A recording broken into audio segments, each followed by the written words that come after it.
Good to go, thank you. All right, everyone. I'd like to call this meeting of the Waunakee Community School District Board of Education Diversity, Equity, Inclusion, and Inclusion Ad Hoc Committee to order. It's 6:06 p.m. on September 29th. Our meeting's been properly noticed, and I will do a roll call now, admitting one more person to the meeting. So I'll just go in order. Go ahead and unmute yourself and just identify yourself and just say here. Tim Schell. Here. Katie Grindall. Here. Allison Voller. Here. Gina Pagel. Here. Melanie. Here. Sam Kaufman. Here. Pam Potter. Here. Christy Shuppelman. Here. Kathy Cattell. Here. Monique Mobley. Here. Diane Rusk. Here. Melissa Hernandez. Here. Isabella Moore. Here. Laura Ostrander. Here. Paul Whitley. Here. Joel Lewis. Here. Bethany Pottinger. Here. Nia Vang. Here. Mike Pisani. Here. Leslie Petty. Here. And Mike Brandt here. Did I miss anyone? If I did, please unmute yourself and identify yourself for the record. Hearing no one, moving on to approval of the minutes. So I think this may have been this is our third meeting now. So did everyone, or did anyone not get a copy of the minutes that would have been emailed out for our previous meeting this month? If I personally, I didn't have time to go through all of the minutes in general. Did anyone see any corrections? Otherwise, I'd entertain a motion to approve the minutes as drafted. I make a motion. A second. Okay. And just Are we raising hands again? Sorry, can we just clarify that?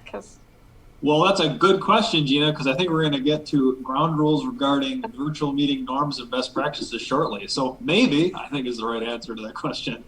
I just wanted to put something out there in reference to the minutes. I think it would be helpful, perhaps, never mind. You just mentioned the part of the agenda where this fits. I'll hang on to it.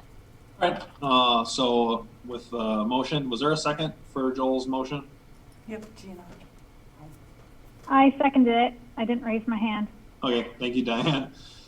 So all in favor of approval of the minutes as written, say aye.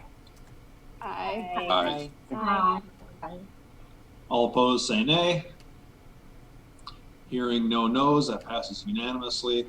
Now we need approval of the agenda as drafted so far.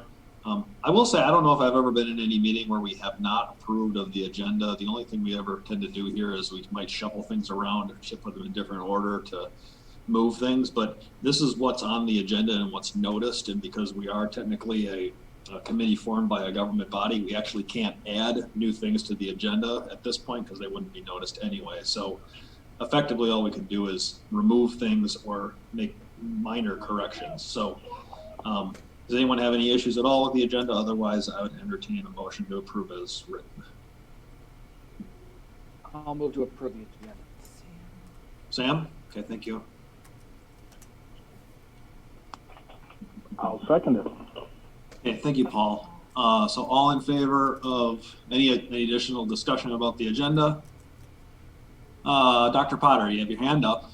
Yeah, I was just wondering if we can get around that by adding an item of new business to future agendas. We can, but generally that means someone can raise an issue of new business, and there can't generally, I'm not an expert on this, but generally can't be too much discussion of a new issue. There could be raising of an issue that could be discussed at a later date, but I think just maybe bringing up new things would kind of cause some notice problems if we had a full-on discussion of things.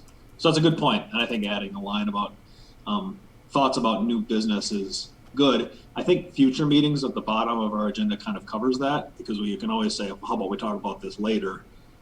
That's kind of what that's designed for entirely, but that's a good question.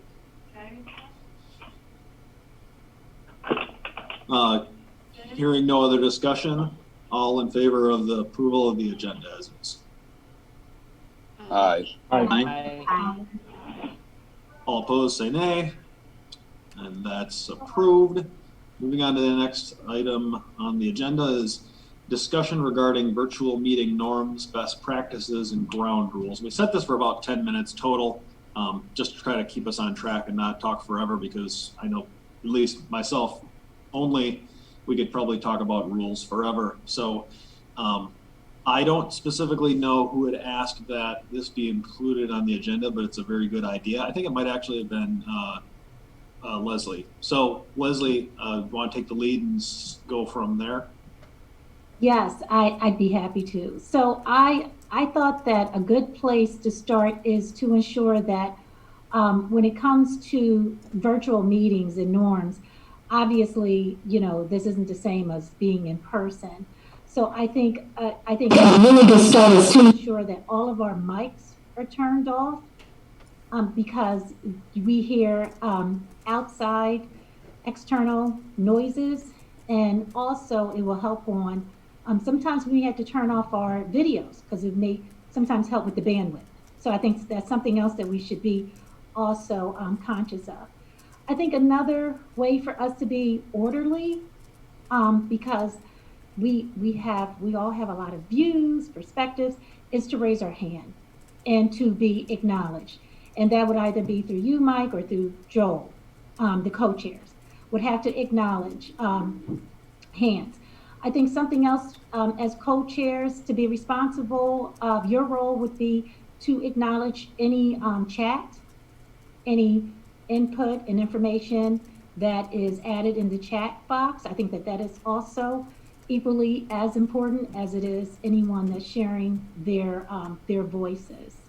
So I think in order for all of us to be heard, the best place to start is really just acknowledging, raising your hand, and going obviously in turn. I know sometimes it's very difficult because hands can be raised at the same time or consistently, but ensuring that everyone has a voice. And so I think that's a very good start. And I'm also open to other ideas and other recommendations. That was a good list. I also think that, we should all be speaking the same type of language, terminology. What I mean by that is that maybe just going over basic terms so people have an idea, or if you think someone might not know something, actually explain it so we're all on the same page. And obviously, we're adults, so I think the biggest thing is about showing respect, right? Allowing people to voice their opinions, uninterrupted, just general ground rules.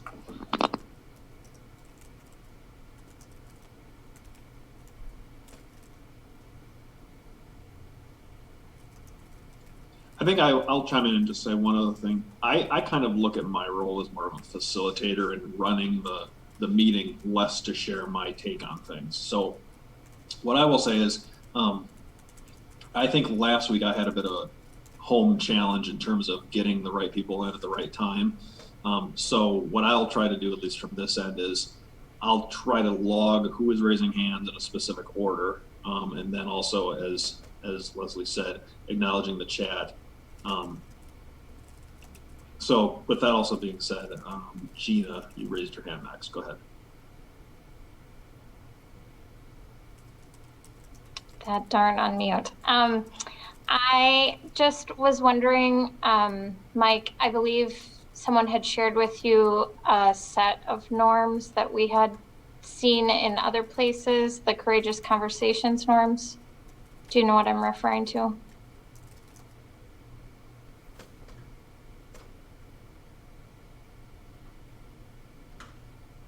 It sounds familiar. Was that an email? Yes, from Bethany. Yeah, I can put a link to it in the chat if people are interested in seeing it. Great. Thank you. I also was trying to get a working document like we did last time around the mission statement and added it to a Google Doc. So if I'm taking notes that we can then either wordsmith or add from there. Leslie, I started it late, so might have missed something that you said, so I apologize. So if you can either add it in there or let me know. Okay, I'll take a look at that. And I apologize if there was anything that I missed from Bethany, because I do get a lot of emails from her, and I have for the last 2 years, so they do kind of go into one spot where they can get missed. So I'm sorry if I missed one from you. We now have 3 people who have raised their hands because I was busy looking at a different monitor. I didn't see who was first. So it's between Monique and Pam. So I'm going to go with alphabetical first. So Monique, you're next. Oh, thank you. The issue on turning our cameras off, I know there's times that people need to turn their cameras off, and I completely understand and respect that. But after sometimes being at school all day and seeing a lot of just blank screens, I really enjoy coming to this meeting and actually seeing faces. And I think that given that these are difficult conversations, I would encourage us to have our screen on as much as we need to, but if there's a reason to turn it off, absolutely do that. But I would encourage that. I enjoy seeing your faces and trying to get to know you virtually. It is helpful for me.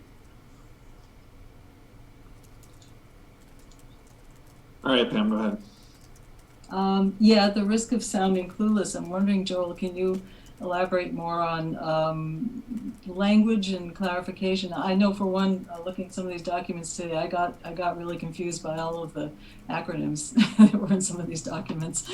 But could you just be more specific about what kinds of terminology we might want to agree on? Yeah, so I mean, I would probably steer away from acronyms unless they're common things that everybody knows. And if you're going to have an acronym, obviously write it out as well if that's what you want, if that's what we can do.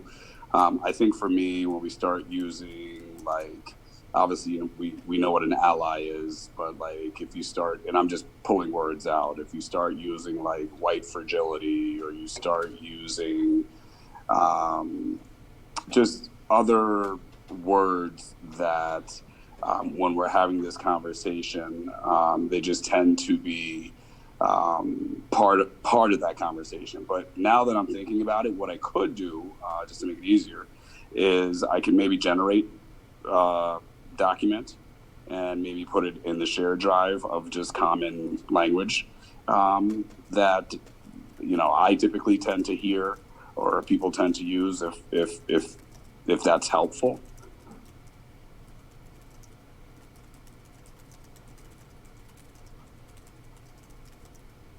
Oh, you can answer back. I don't know if I answered your question fully. Oops. I'm trying to. Yes, am I unmuted? Yeah, I think that would be great. Maybe we could even add to the list of things that we from our own perspectives come up with as well. Yeah, thank you. Okay. Go ahead, Laura. Okay, thanks. So just kind of rolling back, one thing that would be beneficial is if we roll into subcommittees moving forward into next week, maybe having a point person that's going to reach out to that group of people. I think that just finding a process around that so we know who to look for an email from so we can organize that work will be helpful moving into those subgroups. Christy, go ahead. I just want to, yes, I'm unmuted. I just want to add to the equity of voice. I know last week I really stepped back and will try to be more vocal, but I also want to just make sure there's space for the students on the panel. I know if I feel intimidated or like this is a large number of people, I can only imagine how they're feeling too. So just equity of voice and making sure we have some kind of space to invite those who might be more reserved. Nia, go ahead.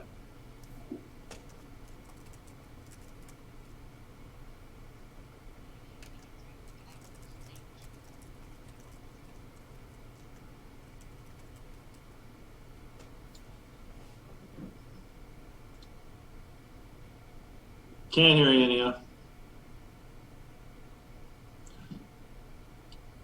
1, 2. Sorry about that. Sorry, Mike. There you go. I I don't have anything. I was playing with the shortcut. See if it worked. It works. Excuse me. Sorry. Fair enough. Leslie, go ahead. You're next. I was going to recommend if the links that are being placed in the Zoom group chat can be also added to the Google Docs. So it could be a place where the committee members can reference at a later time, because I do think that these links are really important for us to review, but it could be quite challenging during a meeting with a discussion.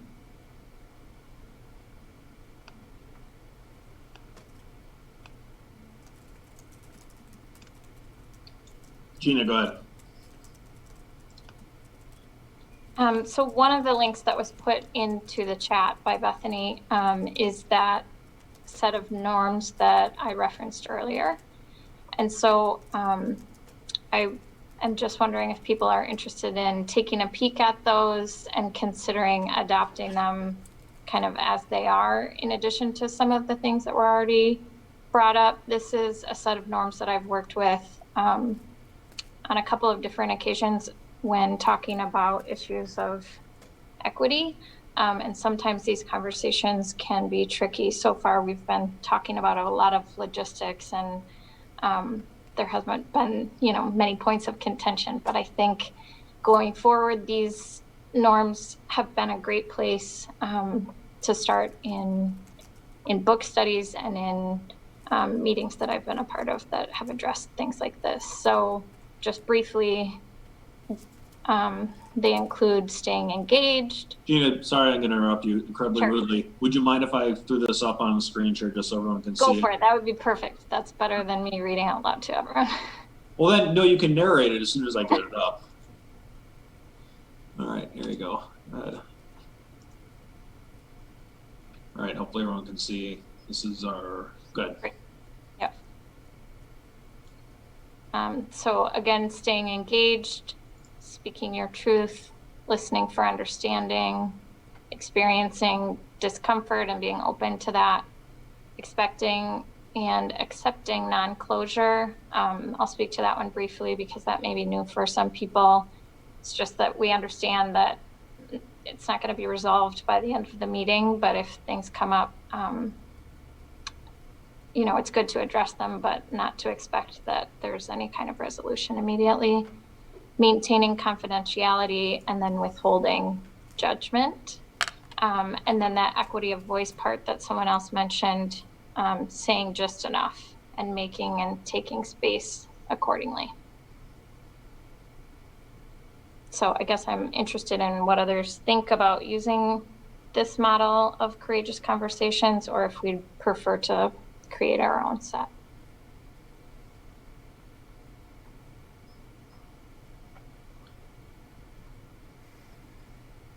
So this is a good example of the use of Zoom that I always am not sure how we can do for public meetings. So I saw that Melanie did the thumbs up, which is great, and Paul's putting up a thumbs up too. It's always useful, but I don't know how well those are actually recorded when we're doing our meetings too. So generally for like most things, we'll just kind of note some consensus if we're not actually taking a vote on anything. But beyond that, I guess my only comment would be, the only thing I think we should or can't really use on this is the whole issue of confidentiality, because this is all obviously public. I think everything else that's on here is great. It doesn't have to just apply to racial issues. It can apply to everything we're looking at. So with that, I'll shut up, and then Diane, go ahead. I was going to say the same thing you just said about the confidentiality. It's a little bit hard, given I believe these are available on Zoom, but I like the others.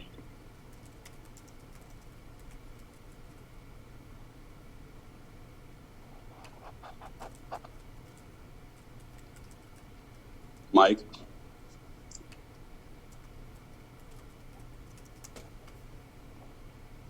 Sorry, go ahead, Joel.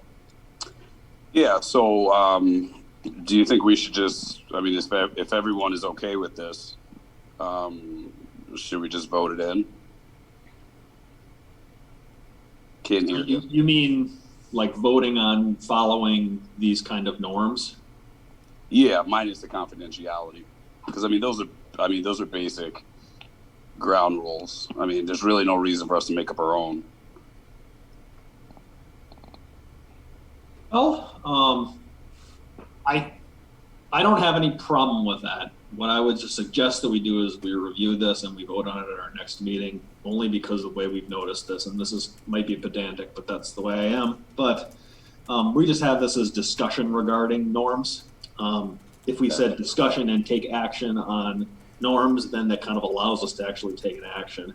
And the only action we're really taking is a vote. So I think we should. I'm fine with that, but we should just probably do it at the start of our next meeting. Okay, sounds good. I think something to consider is the fact that you don't want to just probably adapt just the courageous conversation norms. We also know that there's working agreements that others have stated, that we don't want to forget about those as well, that were noted. Okay. Thanks, Katie. Bethany, you had your hand up first, and then I'm going to try to limit comments to the 3 people who have hands up right now. So go ahead, Bethany. I'm sorry. I was just going to say the same thing, that the these norms were written pre-pandemic, and so it doesn't really account for the logistics of doing things virtually like this. So it would make sense to me to use these norms with the other things that we have discussed. Leslie, go ahead. I think you're next. So yeah, I actually agree. I concur definitely with your recommendation and others. I do think we need to review these, process it, and if we decide to move with any of these, that it would be in tandem what's been recommended already. Thank you. Gina, go ahead. I was just going to add that something else that we could add to noticed for next time would be that we could like establish a process for checking in on these things. You know, when we were discussing like the use of terms or something, it would be just like speak up if there's something that you're unfamiliar with, or if you think there's a misunderstanding about, you know, how this person views this or this person views that. So perhaps just for next time's agenda, we could vote on it and then maybe just have a plan for speaking up or sending something to the chairs or whatever, just to make sure that we're accountable to each other. I think that's a good capstone, Gina, because I will say the only reason this was on the agenda was because someone specifically sent in a request that we discuss it. So obviously anybody, if they want anything on the agenda, just contact myself or Joel, or you can send an email to Rebecca, and then we'll kind of figure out how to put it on there. I think that's good. So, Joel, you think we're good to move on to the next agenda item at this point? Yeah, definitely. It sounds good. Okay. Agenda item 6, discussion and consideration of the mission statement created by the DEI Mission Statement Subcommittee, discussing definitions of terminology related to the mission and vision of the committee. So I'm not sure who wants to start along with this. I just want to note, Nia, you sent a message asking if we are we allowed to not follow the agenda in order. I have to leave at 7 and want to discuss data in the presentation Tim and I have before leaving. Yep. So we're at 6:30. I'd entertain a motion to go out of order and have Tim do his presentation first, if anyone is all right with doing that. That's, I think, the correct method in order to skip ahead to that part. I'll move. Sam, is there a second for that? I'll second it. Okay, all in favor of going out of order and abruptly telling Tim to do his 10 to 15 minute presentation right now? All in favor? Aye. Aye. Aye. Aye. It's not Tim alone. It'll be right. Tim and I. Yeah, I know. All right. So. All opposed? Hearing no one. All right. Agenda item 7, presentation by Tim Schell Thank you. and Nia Vang. Director of Secondary Curriculum and Instruction, for a brief overview of the current curriculum on the issues of racial equity, inclusion, and diversity. All right, go ahead. Tim, did you want to show screen, and I could just start with the first slide? Yep, I am about to do that, and that will. So I had the honor of actually taking some time to meet with Tim, who actually has worked with a lot of my colleagues at DPI down at our state office at Jeff 3. This entire past week, I have been looking at data, reading through data, researching data, thinking very hard about all of the data that we have as it relates to Waunakee and our students.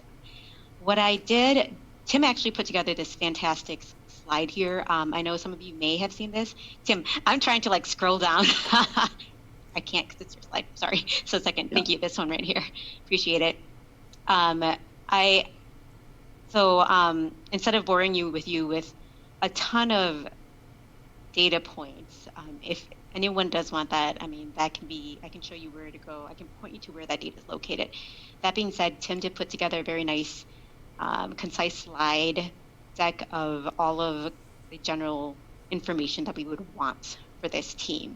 What I did was I added this, what I call a summary of race and education in Waunakee, based off of the most current data that we have. And so I'm going to go through it with you guys, and it's going to be food for thought as Tim goes through the rest of this data, which is, so the average Waunakee student comes from a household with a median income of $98,000. That's $30,000 more than the average median income in Wisconsin. The average student performs at or above averages in all test categories across in Wisconsin, and they have a parent, at least one parent, with some sort of college education or college degree or higher, and they are white, not Hispanic. Now, on the kind of, if we have two students, one black, one white, the black student in Waunakee comes from a household with a median income of $98,000. Again, like I said, $30,000 higher than the average median income across all of Wisconsin. They have a parent with some sort of college education or a parent with a college degree or higher. However, and here's where this discrepancy comes in. This student does not perform at or above state averages in all state categories. And this is a really big point to think about. The thing is, low-income students in Waunakee outperform high-income students, black students, despite the fact that poverty is one of the greatest driver and indicator of poor school performance. And so it's just something to think about. We have black students who really have no need when it comes to things, and have parents that are two household parents that are ready to support them, but yet they're performing lower than the state averages. I think that says a lot about race and education in Waunakee. With that, Tim will dive a little bit deeper into the actual data and how it breaks down. And then after that, we can go into open up discussions about the data. Thank you, Tim. Thank you, Nia. And Nia, it's great to work with you the other day as well. And I really appreciated being able to bounce ideas off each other. So I think we all know this, but I just want to bring up what our actual student demographics were last year from the lens of race and ethnicity. Waunakee is still a predominantly white district. Last year we were 87.4% white. And we don't have one single group that really predominates among all of our smaller groups. So we really have a really rich mix of students. But what that means is that at any particular grade level, so if we were to look at third grade discipline or eighth grade test scores, there aren't that many black students or Asian students at any particular grade level that allows us to get a statistically reliable number on any single year. And that has been a technical challenge for us as we've done some of our school improvement work over the years. However, for special education accountability, they don't look at individual grades. The federal government asks states to look at all of your students, all of the grades. And 2 years ago, a year and a half ago in the spring, we received notification that we had been designated for federal accountability under special education due to racial disproportionality in identification. And that was significant because we only had to have 10 students in a given group within the whole district in special education, 30 for total enrollment, and that was all grades. So that elevated, from a visibility perspective, groups that in a lot of the ways we look at our data had not been elevated a lot. And the cutoff for a disproportionality finding is a risk ratio of 2.0. And I'm going to be super simple here. A risk ratio of 2.0 means that a student within that given group is twice as likely as the comparison group, which in general are white students, to be identified for a certain thing or for a certain consequence, whether it's discipline, special ed identification, so on and so forth. And so this is our most recent update on our disproportionality data. And again, this is for students with disabilities. And you can see that of our groups that the federal government is tracking our data for, we have 2 groups that have elevated risk ratios. Our Black students are approximately 3 times as likely to be identified for special education as white students in our district. And when we talk about identification for special education, in general, as educators, we view that as a reflection not of the special education program, but of the general education program, because it is different levels of progress in the regular education program that tend to lead to identifications for special education. You can also see that our risk ratio for Hispanic students is also elevated, but it hasn't reached that 2.0 benchmark yet. So that kind of showed a new light from an accountability perspective on the our achievement gaps and other gaps with our students, and in particular, our Black students. And one of the classic tests that Nia alluded to at the beginning is to try to bring income out of it, because in some cases,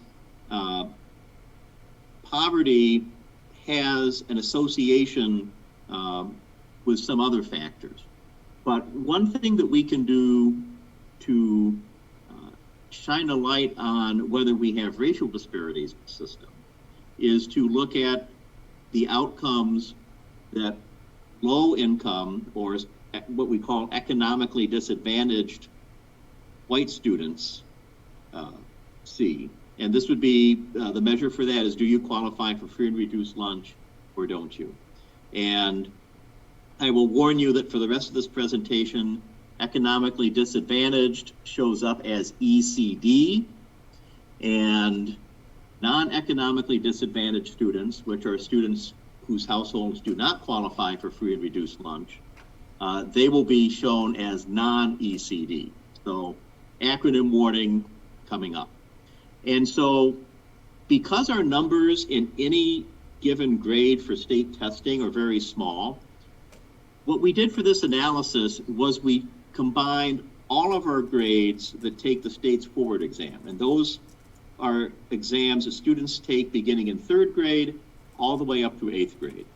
And then we took it not for one particular year, but we took 4 years of data, spring 2016 through spring 2019. And by combining grades and by combining years, we were able to take small numbers and sum them into larger numbers to have a more reliable point of comparison. And so the slides you are about to see show Waunakee outcomes, Dane County outcomes, and outcomes for the state of Wisconsin. Again, all tested grades, all tested years, and we combined economically disadvantaged white students compared to their non-economically disadvantaged peers, and the last slide actually compares low-income white student outcomes to non-low-income student, low-income white student outcomes. So this is our slide that compares low-income white student outcomes and non-low-income Black student outcomes. Through all of these slides, the state of Wisconsin is the red bar, Dane County is the yellow or gold bar, and Waunakee is the purple bar. And what we see here is that over this time series, low-income white students in our district, 42% of those students scored proficient or better on the forward exam in English language arts. Over the same time period, non-low-income Black students, 28% of that population scored proficient or advanced. So we see here what Nia led us off with. Our non-low-income Black students had a lower collective proficiency rate than our low-income white students. In math, it was closer, but still in math, 45% proficient or better for non-low-income Black students and 46% for low-income white students. You will see that this is not a Waunakee problem. This pattern is represented in the data for Dane County. It's represented in the data for the state. But the message here, to me, is that in Waunakee, we are not immune from these trends. We cannot fool ourselves into thinking we're immune to these trends. And we have the same need for urgent action in Waunakee as all communities in general across Dane County and Wisconsin face in this regard. And I'm going to go through the other slides in a moment, but I just want to leave this slide up here for another few seconds, just so everybody takes it in and scans the data.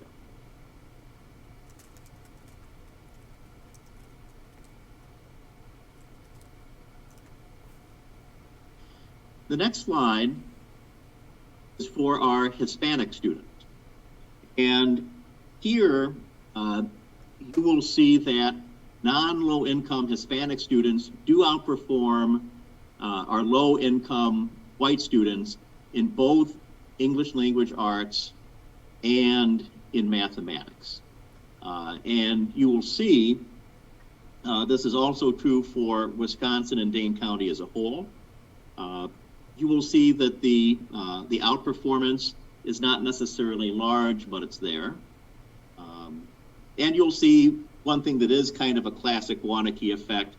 All of our numbers, regardless of group, do tend to be a bit higher than our Dane County, sometimes more than a bit higher than our Dane County or state comparison. So this is the slide for our Hispanic students. The next slide is for our students who identify as Asian. And, you know, I do want to say with all of these classifications, these are federal classifications. Asian includes a lot of different stories and nationalities, as does Hispanic. And so all of these are consolidating. And I will also say an issue we have statewide is in many cases outside of a few districts that serve treaty areas, many students with Indigenous or Native American heritage in Wisconsin actually show up identifying in the 2 or more group.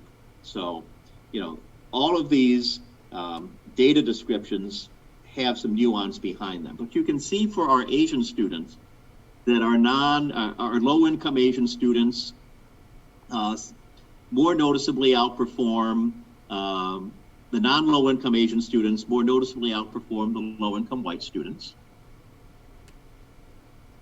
And if we go down to our next slide, which is students who identify as 2 or more, and that is a very diverse group of students.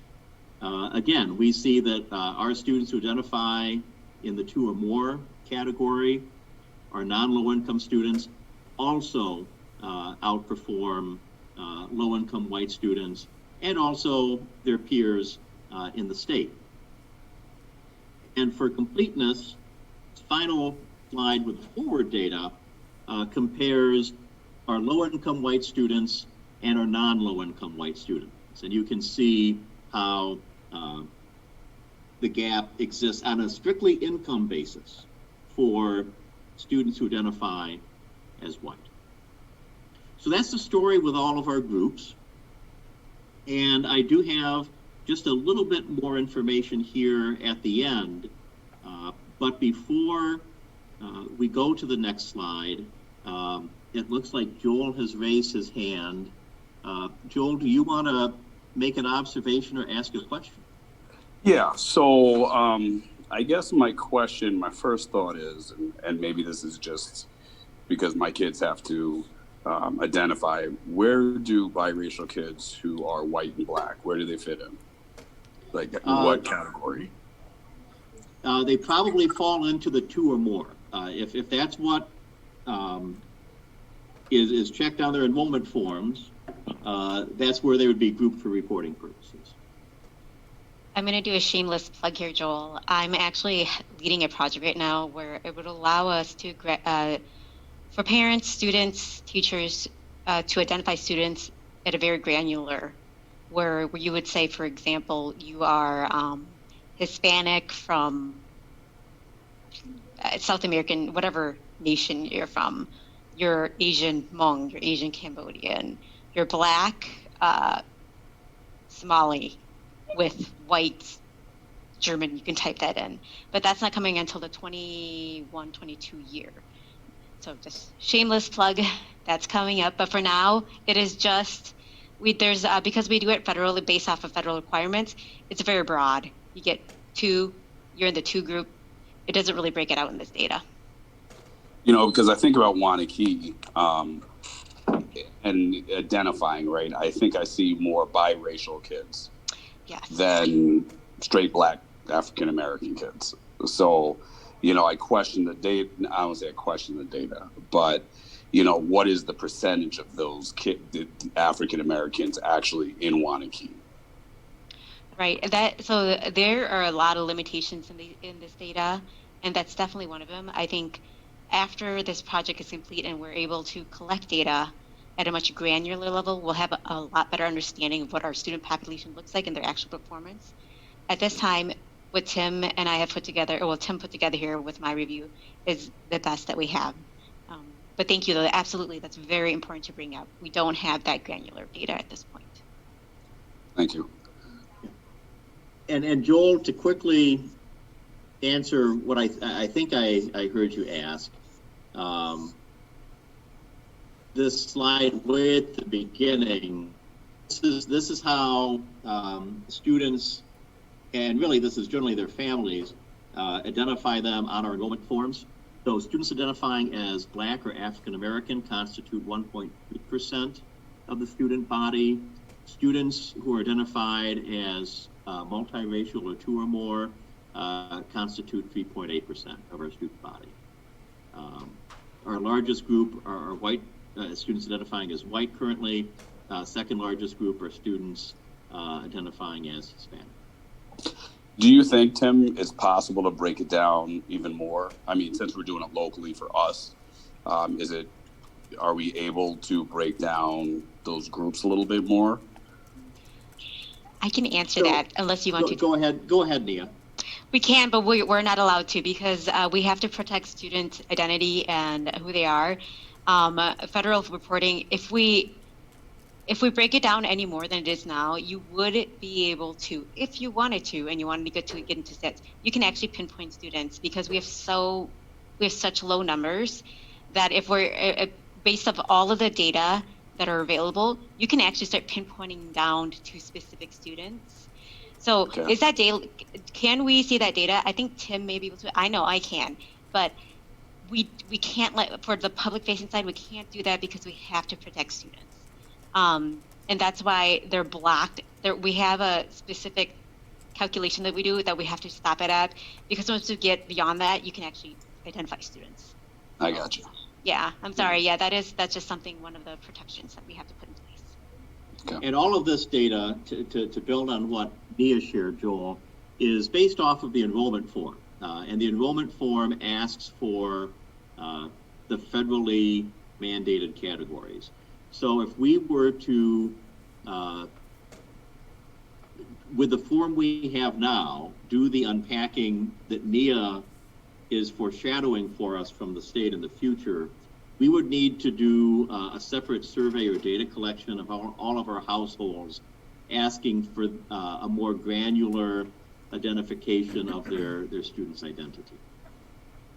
We could do it, but we would need to do a subsequent, it would be voluntary, yes. Correct, it wouldn't be required, so it would be hard to know how accurately it is. So everything that we have now is federally required. Like when you're filling this out, you have to fill it out.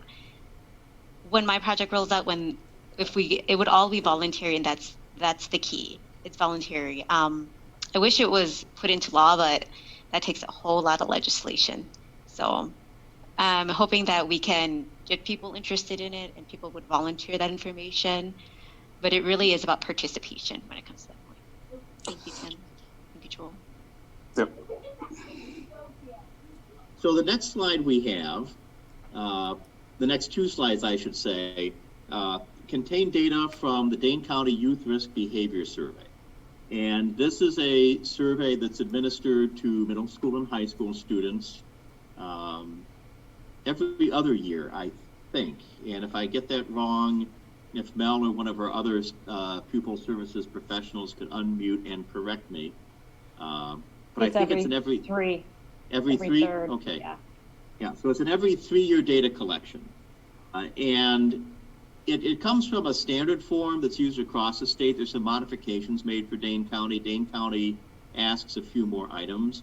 But there's a section of the instrument that contains 6 questions that are designed to provide students with an opportunity to share how connected they feel to the school. And you can see what these 6 questions are right here. And a little over a year ago, I worked with the person at the county level, Brian Koenig, who helps us with this. And I asked him if he could disaggregate our data. And it was actually part of a project I was working on for a county consortium, but I knew I could ask him to disaggregate our data since it was our data. And it's instructive. And so this is taking these 6 data elements and consolidate. When you get to each of these sections, it takes the 6 and it scales them into 1. And what you can see here is that 34% of our students fall in the strongly agree category, 52% agree. So that would be 86% of our students either agree or strongly agree with a set of indicators relating to connectedness to the school.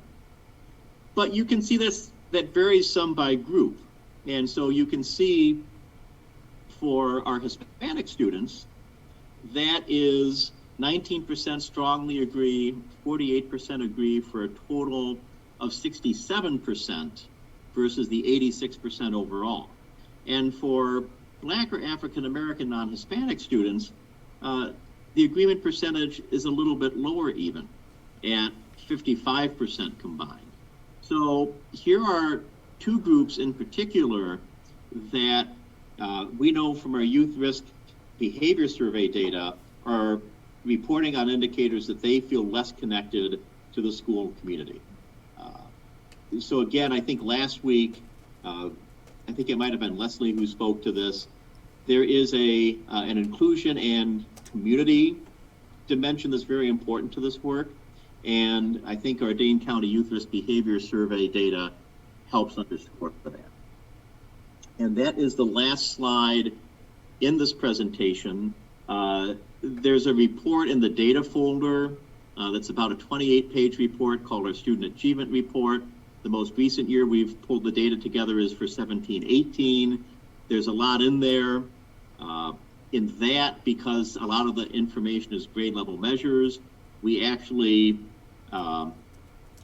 consolidate all of our students of color into a single indicator just to hit cell size. But that also looks at our students with disability and our low-income students. And so we just don't have time to tackle that today. But I'd certainly encourage everybody to take a look at that report. And so with that, I'm going to stop sharing my screen and I'm going to listen. Thank you, Tim. Well, let's go with Mel and Pam in that order. And I just want to know, we did kind of set this specifically for a limited period of time because I know this discussion topic can probably take an hour and a half if we let it. So if anybody wants to ask any specific questions now, raise your hands and then we're going to close it there. So go ahead, Mel. I think you were up first. Hi, thanks. So first of all, I appreciate that you mentioned that the disproportionality within special education is most likely a result of the tiered regular ed system leading to that. So I appreciate that. But one thing I was wondering about, and I don't know the exact way the risk ratios are calculated, but I know that compared to the state, we have lower students with disabilities in general, our percentage. One thing I was wondering about, and again, not my priority or focus, but I'm just curious, is are we under-identifying white students with disabilities and then therefore also over-identifying Black students with disabilities? Does that make sense? Like, if we identified white students more often, would that change our risk ratio for Black students? Because we're at 8.6% students with disabilities in our district, at least that's probably a couple years old, but and then statewide, they're at 14%. So that's one of the curiosities I'm having with this data. Tim, I have a lot to say, but I'll let you go first. So that's a big topic, and there are those who feel that disability identification is a fairly objective and technical process. There are others who also bring a lot of expertise to the conversation who feel that they are socially constructed, more subjective indicators. And there are a lot of things that go into that. And I think you raise a good point, Melanie. The ratio does depend on both the numerator and the denominator. And our numerator is lower because we do have lower identification percentages. Now that could be partly a better ability to meet student needs within the general education program overall and not have to identify kids for special ed. It could mean greater family resources. You also do have environmental hazards that can contribute to learning disabilities, and we may have less environmental exposure to those in Waunakee. Big topic. It's a good question.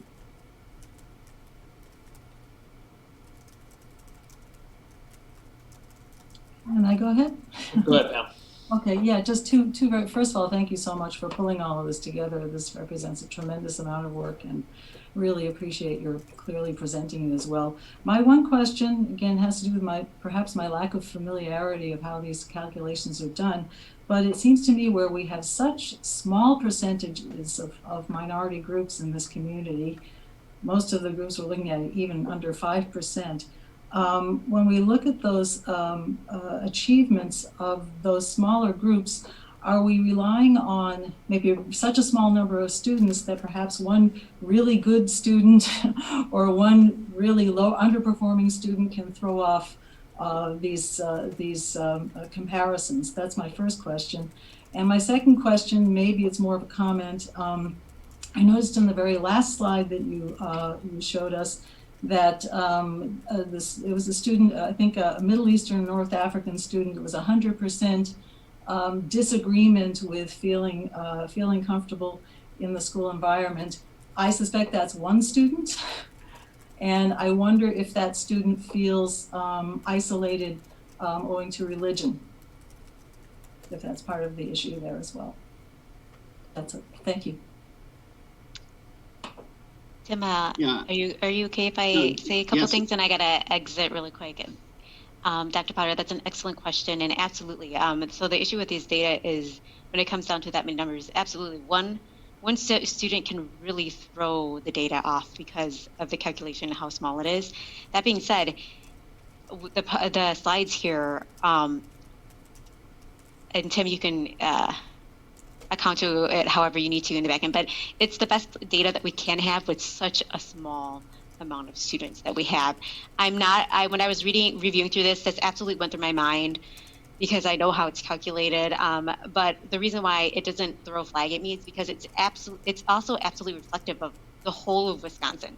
It's not like we did data in Waunakee and it was so dramatically different that I would have been like, gosh, I don't know if our calculations are correct because we're trending so differently. I would have really dug into it. But across all of Wisconsin, we have the exact same issue. So I don't see that as an alarming trend, but absolutely something to note and something to think about because our numbers are so small. That being said, before I leave today, it's such a good conversation. We could talk about this really, like Mike said, all night. But I did link data sources in case anybody's interested. I recommend if you've never gone to the Wisconsin WISE dashboard, take a look. It's a new. They did put out a new dashboard that's a little, in my mind, a little easier to look at. But again, I'm biased because I know what it's supposed to look like. But take a look at that. There's lots of good data out there. Tim, before I head out, is there anything you need from me? Are you good, Tim? I think to be continued, Nina. But thank you for all your help to get to this point. Leave you for the roasting. So I will talk to you guys at the next meeting. Thank you. Hey, Nina. Thank you, Nina. So two things. One, I think we'll wrap up the presentation then there, and we're going to have this item on the agenda for next meeting too, to have some more discussion on it, and then probably talk into some more curricular aspects too. Second thing I wanted to acknowledge, I think Michelle Berg has popped in too. She came in later while we were talking about something else, but I want to acknowledge that she's present as well. At least I'm assuming that's who Michelle's iPhone is. There you go.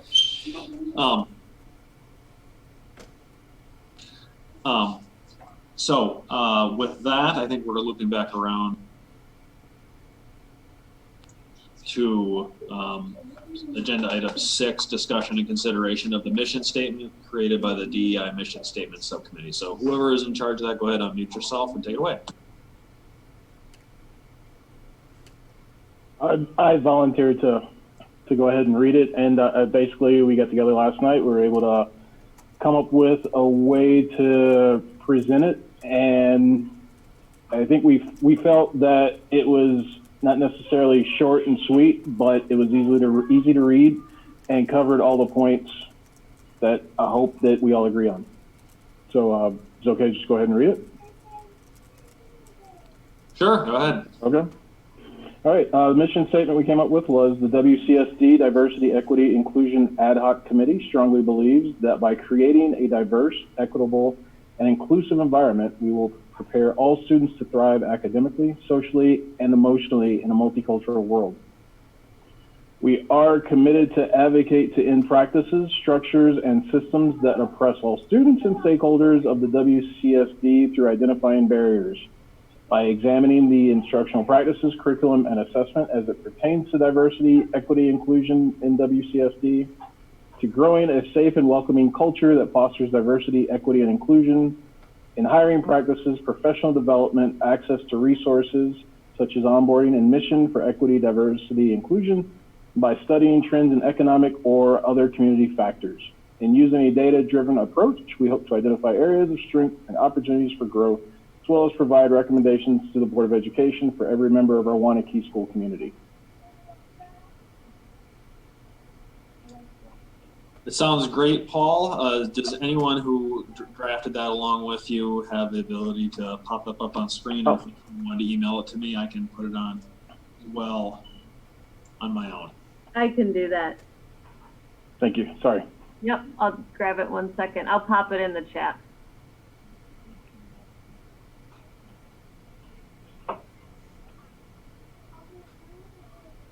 Joel, do you have your hand up? Yeah, I do. I just wanted, that was really good. I just wanted to know, could you just explain a little bit more about the trends? That was probably the only thing that I didn't know what you really meant by that. Trends of what's going on in the community, trends of what's going on nationwide. I would say mainly as it pertains to the community itself. Certain things such as, the stuff we just ran through with the presentation from Tim and Nia would be one such thing that we would factor into it.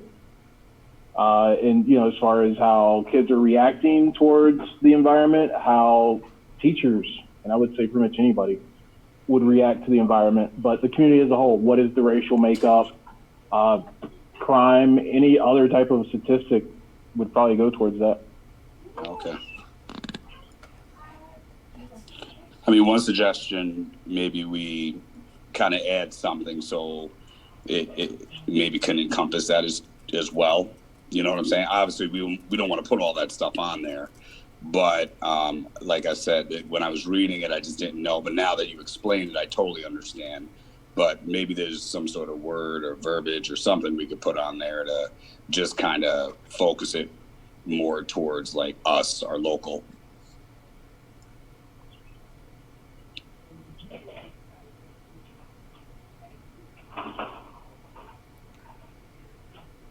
All right, I pop it up on the screen there, John, so we can see what's on there.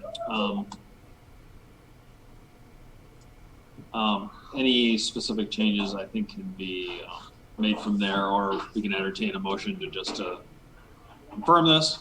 Go ahead, Diane, you're next. I don't know that this has to, it says a lot, so, and thank you to everybody that did it. I was thinking as people were talking, and also something somebody said in the very beginning, and I think it was to do with teaching staff feeling like they can be free to integrate practices into the curriculum, and that seems sort of policy related, like there. So I'm wondering if there's a place for policy. I know that's really broad, but it seems like, maybe a barrier to integrating, a certain particular curriculum or assessment or some professional development might be that somebody's afraid to actually implement something that happens because of the backlash that they might receive from parents or the community. So then, then what is recommended doesn't quite have the same impact. So that might be policy related. And I think I remember seeing something pertaining to policy in the original charge. So that would be the only thing I would add. Not everything I just said, but just sort of the call out to policy. And school district policy, I mean by that. Christy, go ahead. I was thinking the exact same thing, Diane, and I was thinking even a little bit more broadly in even looking at policies that we may not have or in addition to. So for example, I was just thinking about data collection and how we might collect information about racial slurs or things like that. I feel like there's so many things that we don't maybe even have policies about. So I don't know exactly how we would tie that in there, but I feel like looking at policies and like this systemic, part of the reason I joined this committee is to like really have some impact on the systems and the policies. So I feel like some of those big picture macro level things, and not to say that we're going to create all those policies, but we're going to encourage the school board and the district to, further look into the policies that. Does that make sense? I don't have any great wording, but I don't know. But That's a good point, Christy. Where I see that is just the line, and we hope to identify areas of strength and opportunities for growth. That's kind of all encompassing, but it's saying there are things we could be doing better, and that kind of can say a lot right there. So I know we don't necessarily need to have every buzzword added there, but that's where I see it at least. Leslie, I think you were next. Go ahead. Yeah, I think this looks pretty good. I would, the fourth bullet down, I would suggest perhaps we could say by studying relevant trends in economic and other community factors, and not or other community factors.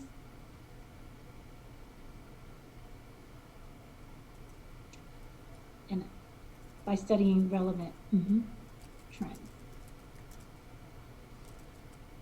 And I also want to give an opportunity for our students to weigh in on this as well. So I suggest hearing their thoughts.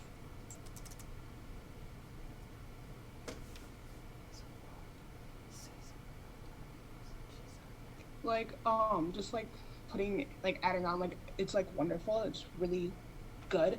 And then just saying pretty much what Sam said too. And then, yeah, I think it's really done, well thought out, and it describes a lot of the things that needs to be done. Laura, I think you had your hand up. Yeah, I'm the one that's editing on here, and I just don't want to miss the suggestions around policy, because I agree that that was one word in there that was omitted unintentionally. If I was to go in here, would the policy part fall in this third bullet point here in sort of that human resources of hiring practices and professional development? Would that policy fall into here somewhere? Personally, I think it would go better in the first bullet point where you're going under instructional practices, curriculum, and assessment. Because I mean, policy means something specific to me, because that's basically the law that the school board is passing, because we're a quasi-legislative body when we pass rules. Okay. So I think that's one of the specific reasons I put policy in the charter when I first drafted it months ago. And then I want the committee to look at all the policies we have and say what's working well, what's not working well, what should we add in, because we have a lot of them, and some of them haven't been updated in 20, 25 years, and they might not be relevant anymore, and some might just need to be updated entirely or added in. I mean, the discussion always goes back to, well, why don't you have a specific policy that prohibits the Confederate flag? Well, there's probably 50 flags we could prohibit. We can't have a policy for all of them. What can we write that makes it clear that this is not acceptable while being adaptable to, you know, some fresh, terrible idea that comes up in the future? So Great. I think how you get it works well. Perfect. And if there's anything else you want me to add, I'm happy to do that too, but I don't want to change it too much if you don't want me to do that as well. I think it looks great. Leslie, do you have anything else to add? No, I was actually typing it because I was going to make the exact same recommendation. It should go in the first bullet and not the third one. Yeah, I agree. Thank you. Paul, go ahead. There was Pam had made a suggestion which I thought does make a very big distinction regarding oppress all students, and I believe that's I'm trying to find that line. Oh, it's right before the bullets. And the suggestion she had mentioned was, we are committed to identifying and eliminating practices, structures, and systems that may oppress students and stakeholders. Yeah. Okay. You're going to have to do that again. So just may oppress, I think, is really the... That may oppress. Thank you. And remove all. And cut off, yeah. It's in the chat. Perfect.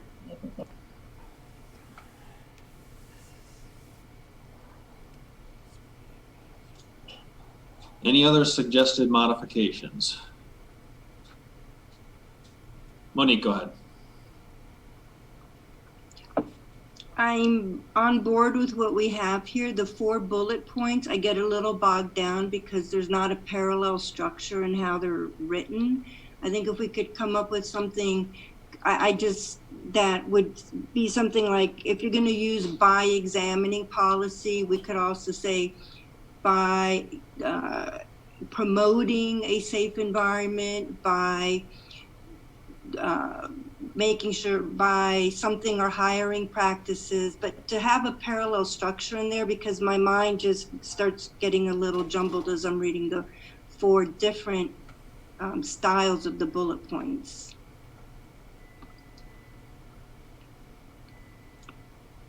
I think grammatically that would be a best practice.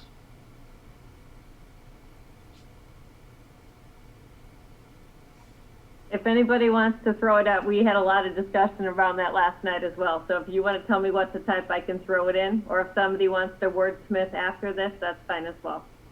Like, let's hammer it out now. I think we can figure it out. Okay, got it. Vote on it from there. I mean, I suppose you could just say by examining, by growing, or by working towards, or focusing on hiring. Whoever's editing, you can probably do it just as well as I can. I'm not sure about that. I'm thinking on my feet here with a lot of people around. By working toward a safe and welcoming culture, is that okay?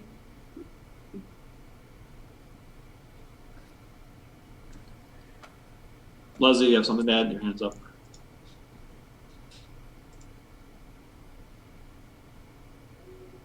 I did, and I guess what I do like the suggestion by examining policy. Could we just say examine policy, instructional practices? The reason why I say that is because we are an advisory group, so we want to make sure that the work we do is on an advisory level.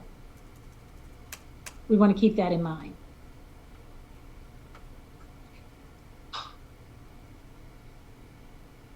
Okay. So examine policy.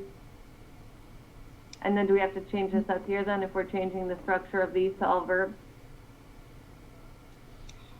Yeah, I think that actually does make sense because we're identifying barriers in policy. Exactly.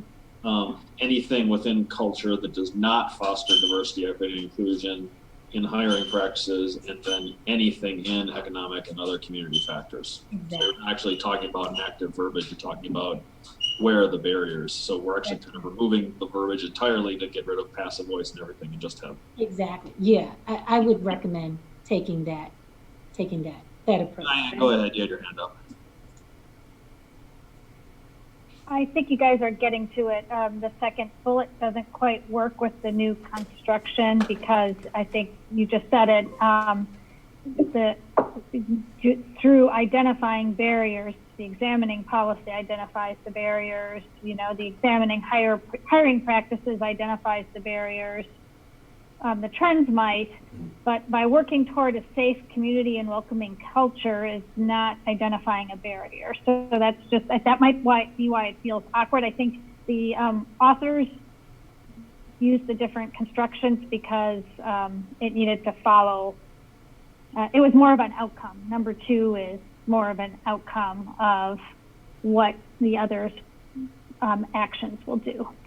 So, maybe the second bullet can somehow be incorporated in another way. Does anybody else see that, or am I the only? I might be reading it wrong. No, I think you're absolutely right. I mean, honestly, the easiest way, and this just might be the legal way of doing it, is because it's somewhat redundant with what's already up here in the mission statement anyway. We could probably delete the second bullet point anyway, because it does seem to be just saying what we're saying up here too. Joel, go ahead. I think you were next. You know, the thing is that I don't feel like we need to get so bogged down on this as long as it encompasses what we're trying to do. I think for me, I like common language that says, you know, safe and welcoming culture. Now, obviously, we do have it up top, but I feel like, you know, as a committee, what are we trying to do, right? So I guess I feel like sometimes having straightforward language is also valuable. So maybe, I know, not taking it out, but maybe including it with something else or to another paragraph might be helpful.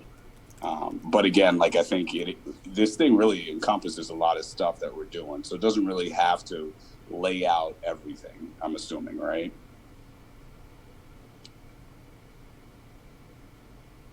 Katie, I think you were next. I'm wondering if we could include that second bullet in the last paragraph. So it says, in using a data-driven approach, we hope to identify areas of strength, opportunities for growth, as well as provide recommendations to the board that is working towards a safe and welcoming culture that fosters diversity, inclusion, and equity for every member of our Waunakee Community School District. we take that bullet and put it after BOE, that comma, and before every member of our Waunakee school district.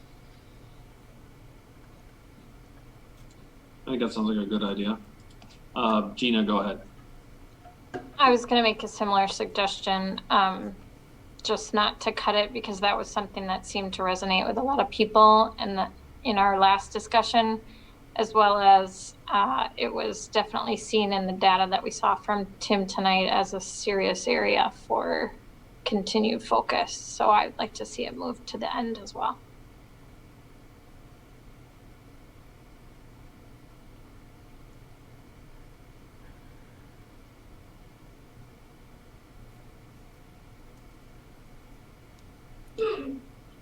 Go ahead, Allison. I was just looking at what is now the second and the third bullet points, trying to keep them as like following what we did with the first one. So review hiring practices, just to keep it taking out the N. And then could it just be study relevant trends?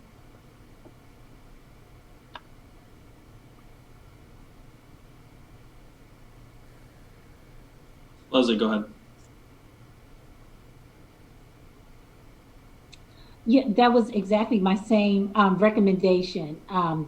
Review, or I was going to say examine hiring practices. Review would work as well. And I was also going to recommend just leaving it as study relevant trends in economic and other community factors. Thank you.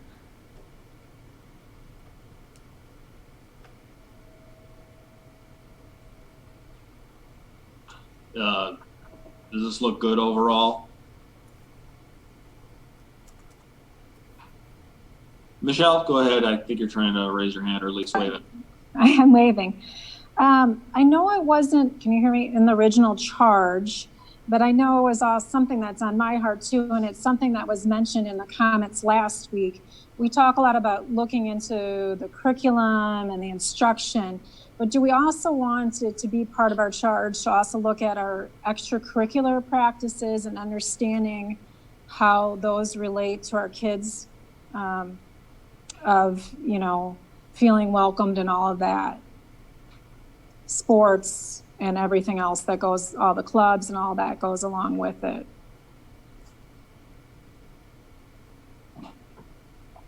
That's it.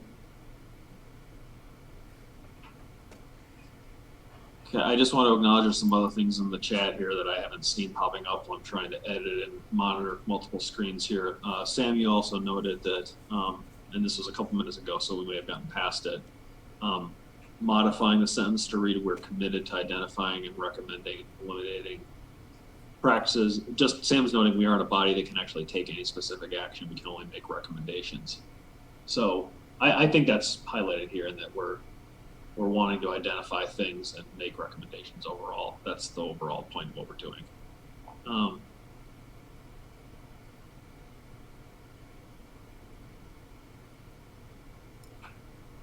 Anything else we're missing? Katie, go ahead, sorry. Where we put the towards safe and welcoming, to me, it feel like it needs a verb, or like so that, like that's very much a run-on. Like we hope to identify areas of strength and opportunity growth, as well as provide recommendations to the board, so that a safe and welcoming culture, I don't know, which are recommendations which foster a safe and welcoming culture, diversity. I don't know, like something has to go before towards.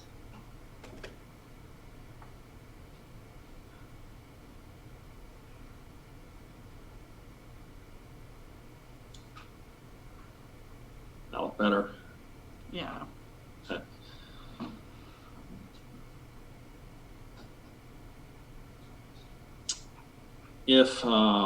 Go ahead, Gina. I'm just looking for a place to incorporate what Michelle mentioned. Is the correct place in that first bullet? I mean, that seems to be kind of the catch-all area near instructional practices. Do we just add something about extracurricular? I don't know, I haven't thought it through. I just wanted to make sure we didn't move on before incorporating that.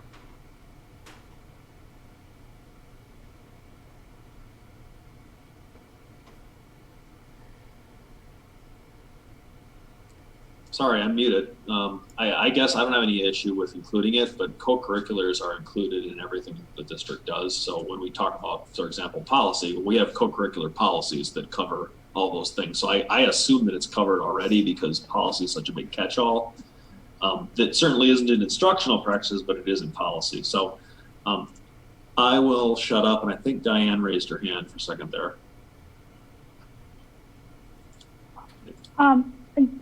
If it's covered in policy, that's great. I was just going to suggest the co-curricular could go in the first bullet.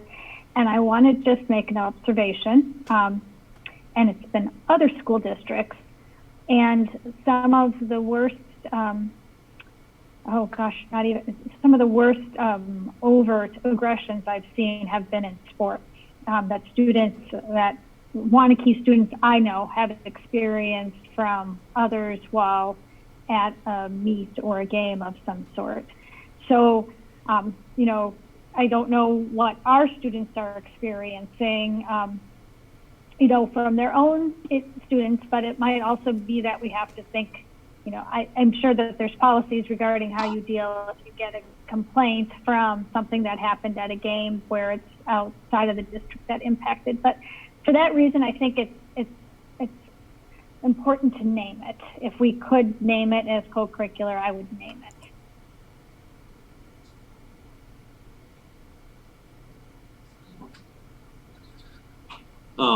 I think the only other thing that I would add at all would just to change some wordage a little bit in here, saying instead of saying we hope to identify areas, we will. We're not going to hope that we do that. And I don't think we should say as well as provide that we will identify areas of strength and provide recommendations, because that's literally what we're created to do. That's the main thing. I just changed that word to and if anyone has any objection to that. If there's anywhere in here to stick co-curriculars in, I'm fine with that. Other than that, I do think policy covers it, but I'm fine with adding it if anyone has any creative ideas for how to word that. Kathy, go ahead. I was just going to say in the last sentence where we have that foster a safe and welcoming culture, we could put something like ultimately fostering a safe and welcoming culture, or ultimately creating a safe and welcoming culture, because that is our end goal.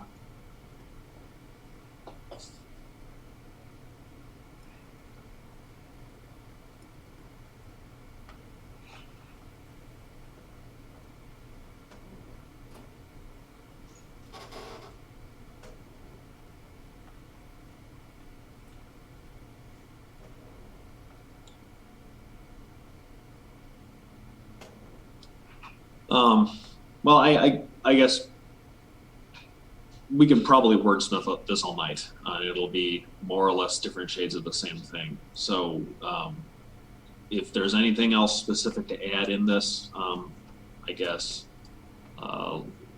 let me know. I'm in it editing now, and I can see other people are clicking on it too. So if there's anyone else who wants to take over kind of making some edits, that's fine.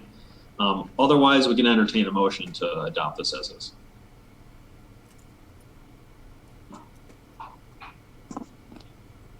I motion.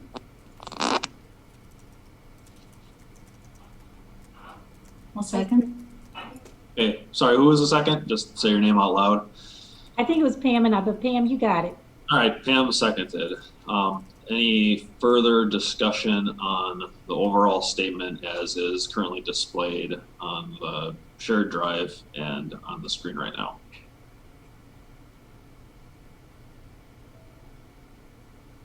Hearing none, all in favor say aye. Aye. Aye. Aye. Aye. Aye. Aye. All opposed say nay. Hearing none, we'll pass that, and then this will be included in the board's full meeting agenda next. We'll discuss that there. So I'm gonna turn off my screen share so I can get back to the right thing. I think the last overall item on our agenda we have is some discussion or consideration of methods of collecting data and information to inform the work of the committee with the same options we had before that we also discussed last meeting.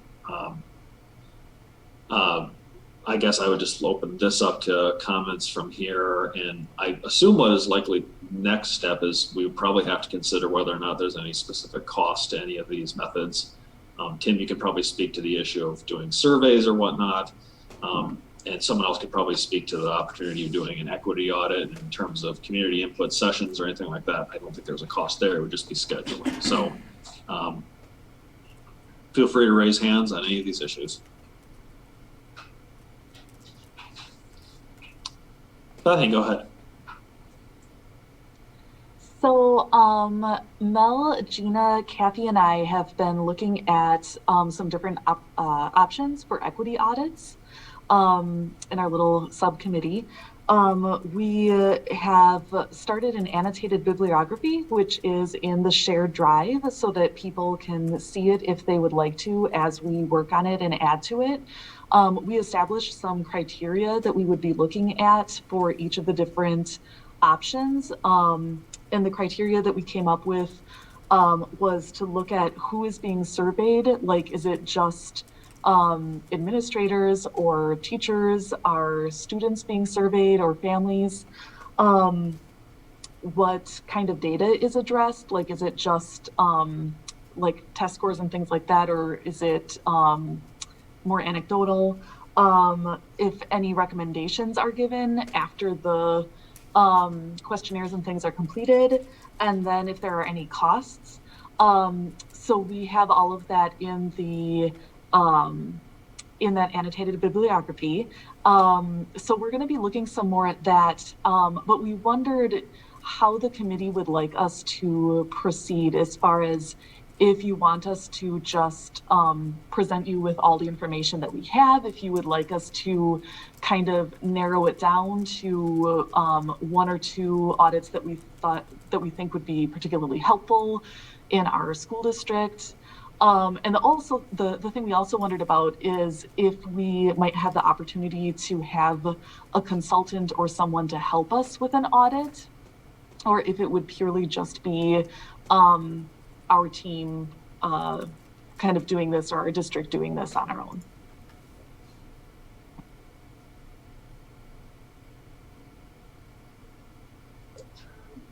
Go ahead, Joel.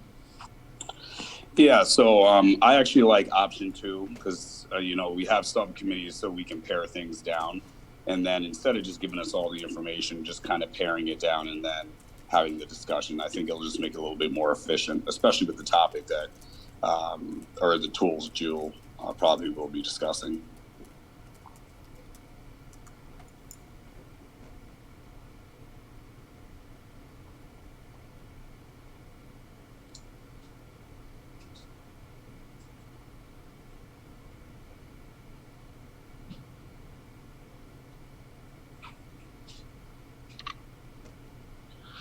So does it sound like there is interest in proceeding with doing some type of equity audit? Is that what I'm hearing, other than not seeing any hands up at all at the moment?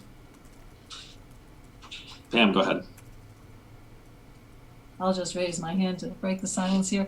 Just a couple of questions. Do we have, maybe we've covered this before, do we have any funds available in case we do need to pay for some of these services? And my other question is, we've been filling out a lot of surveys lately in the school district, and I'm wondering if you know whether the response rate has been good, and whether we can, if this is a good time, maybe a good time, strike while the iron is hot, since people are used to filling out surveys. Maybe the sooner we get this out, the better. Well, I can answer your first question, which is maybe.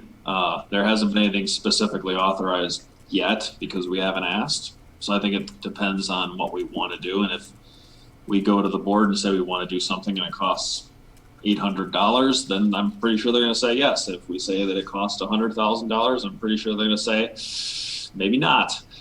So it depends. I don't know how much equity audits cost or how involved that would be. So that's probably a question to look at what are things going to run and then requesting it from there. That's all I can say. And in terms of survey stuff, I would hand it off to Tim on that because I have no idea. If he can answer that, great. Otherwise, Diane, you're next then, okay?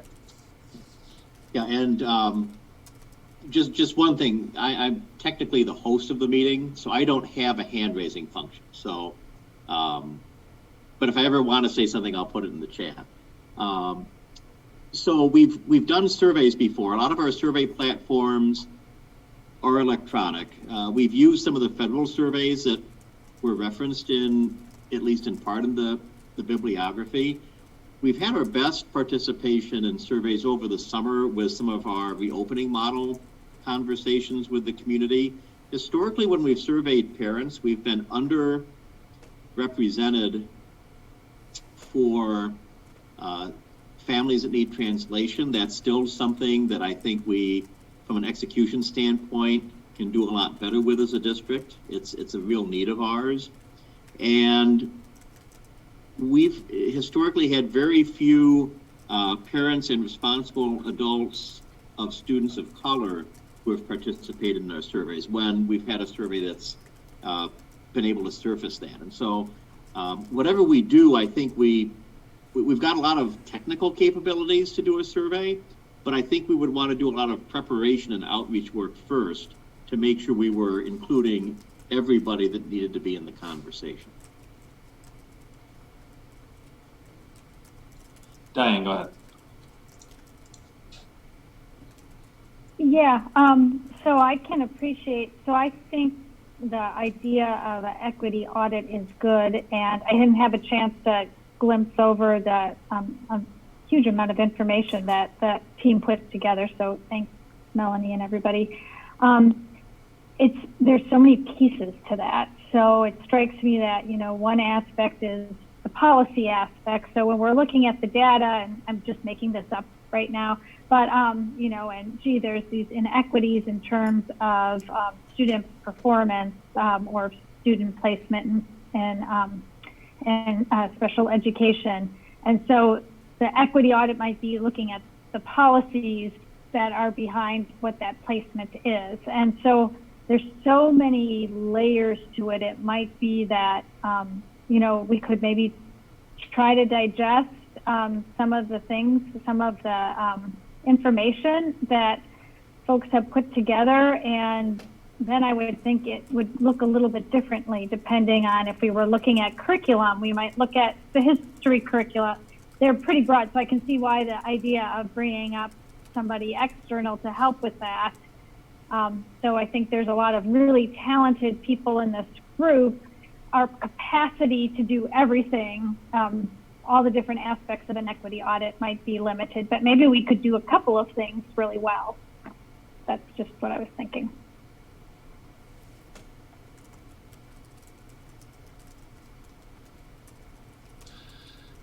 So would it, given just an overall kind of consensus from the subgroup and everything, would it be prudent to just kind of double back? I can work with the group to see if we can get somewhat of a ballpark range of time and cost estimates to overall see if we can have authorized, because one of the useful policies that the board does have is that any board member can basically have something put on the agenda if they let the board president know with enough time, and we have meetings just about every week, so we could presumably have discussion and action on moving with an equity audit as soon as possible. So does it sound like that's something that we can work towards for next meeting or the meeting after that, at least getting general ideas, since it seems like there's consensus that that's the direction we'd like to head in? Seeing no one raise their hands or saying, oh, heck no. Go ahead, Gina. I think I always just wait until you're about to say, since no one's raising their hand. I apologize. I also just wanted to note that what is in the folder, at least I can speak for myself, is very drafty at this point. This was just our first toe dip into this, and we just felt we needed a little bit more direction before we spent a lot of time the group is made up of people who currently work in our schools, and right now, I don't know if you would have gathered, is kind of a nutty time. So we're just kind of getting started. So as you're looking through, you might run across things that you have questions about, and you can just make note of that, and we can certainly follow up. I know that I have requested some other materials that I don't have yet, and so I appreciate kind of the sense of direction we've been given. And then moving forward, we would just share with the co-chairs anything we see fit for the agenda in this area. Is that correct? Indeed. Because I think we would need to maybe meet again before we even figure out where we're headed, but thank you. Laura, go ahead. Thanks, I'm unmuted. All right, so this is maybe a silly question, but if the work of this team is to identify barriers in how we're heading into this work, if we're getting an equity audit because we're hiring somebody outside of us to do this work and they're coming back with those trends and recommendations, where does our work lie after that, I guess, is my question. Go ahead, Joel. Yeah, so I guess what I'm thinking, right? I know we have to collect the data, right? But I guess in my mind, there is a lot of things that we need to address, like now that we could produce the data or information about. And I think we have to create a space, because I do agree, if we have somebody doing it from the outside and then they're presenting this, you're right, then what is the point of like us as a group? Right, other than analyzing it, but I'm assuming that person can do that. So I just don't want to get too far away from not addressing the stuff that we already know or have an idea that impact our students before we try to get all this other data to identify something else. Gina, I think you're next. Yeah, I appreciate that, because when I was looking through the materials, I mean, like, I have printed like 7 billion pages of stuff about this. And first of all, I need to learn how to double check whether something is double-sided or not before I print. Sorry to the district for that. But one of the things that I noticed was, I mean, you could really, really go deep here, and there are some things that are, hitting us in the face right now that we know we need to get moving on. And so I would urge us to, consider all of these things, and then perhaps maybe even just start with one piece. I mean, within the NEA document, there's, like a page on each section of the criteria. And if we identify areas such as, family engagement and things that really impact students feeling safe and welcome in our schools, we could kind of start where we know we need to start, and then make sure that we're setting ourselves up to kind of take the big picture view as well. But as far as the consultant, much of what I've seen so far in these is like, you may not need them to get started. It would be largely in interpreting the data and making sure that we're not kind of like having tunnel vision about our own experiences. So I would just add that about the consultant part. That it wouldn't be necessary. You could do a lot of this work without. It just depends on the direction we want to take.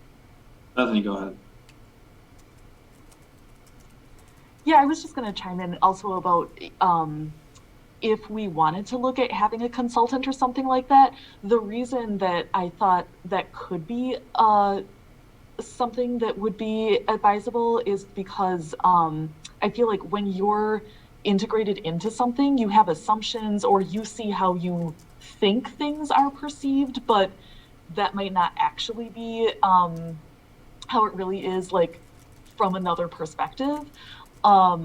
So I thought, I just don't want us to have blinders on because we know what our intentions are, and then not see the impact that might have on someone else. Laura, go ahead, and then I think we should cap discussion on that. And I mean, I think what we're going to do is probably just table this and loop back around and get some more discussion and details anyway. But Laura, go ahead. Yep, sounds good. I just want to tie together what Bethany and Gina both said. In coming up with targeted areas, if we can kind of identify a couple to go with, maybe that consultancy piece can help us really identify the appropriate data that we should be mining around those issues.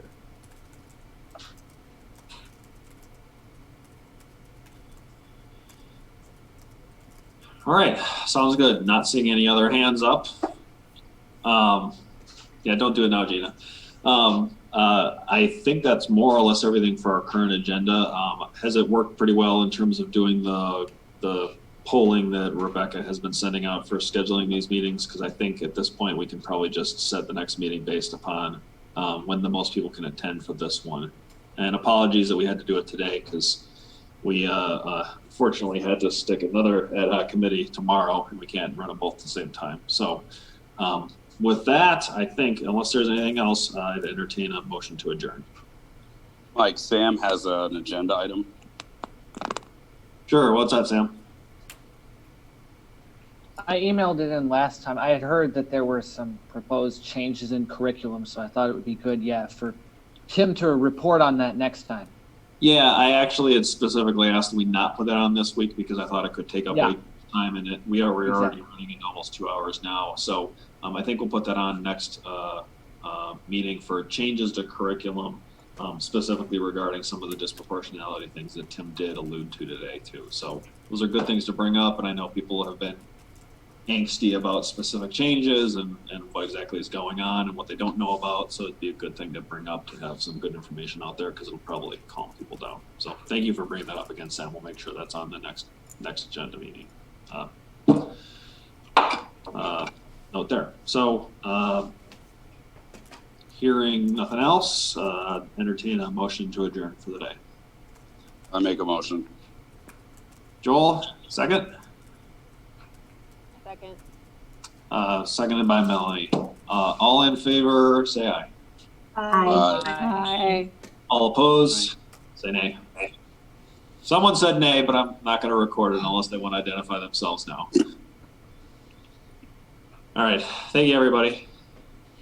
Thanks. Bye-bye. Take care.